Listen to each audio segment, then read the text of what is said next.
बघा आज आपण के चा आवाज क केव्हा येतो ते शिकणार आहे.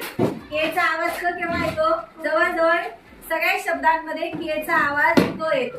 आता उदाहरणार्थ बघा काही लिहिलेले मी इथं वाचा बरं.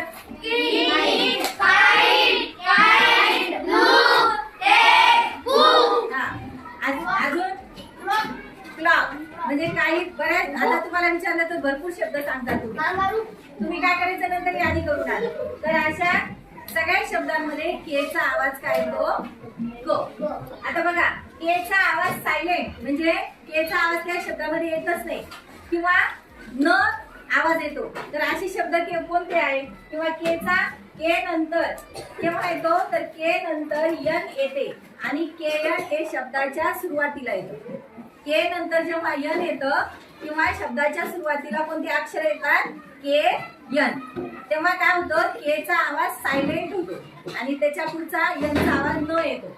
तर बघा कोणते शब्द आहे? K N O W no. No काय म्हणतो त्याला? नो. आता इथं के चा आवाज काय झाला? सायलेंट झाला म्हणजे के चा आवाज आला नाही. आपण काय म्हणतो नुसतं? नो. आता इथं काय आहे? नी. के एन डबल ई नी. इथं सुद्धा के चा आवाज काय झाला? सायलेंट झाला म्हणजे के चा आवाज आलाच नाही. आपण असं म्हटलं का नी? नाही. याचा आवाज काय आहे? नी. याचा आवाज काय आहे? नाही. म्हणजे के चा आवाज इथं सायलेंट झाला. आणि बघा शब्दाची सुरुवात के एन पासून झालेली आहे म्हणून नाही. इथं सुद्धा शब्दाची सुरुवात कोणत्या अक्षरांपासून झालेली आहे? म्हणून इथं सुद्धा के चा आवाज सायलेंट झालेला आहे. आणि याचा उच्चार काय सांगा बरं?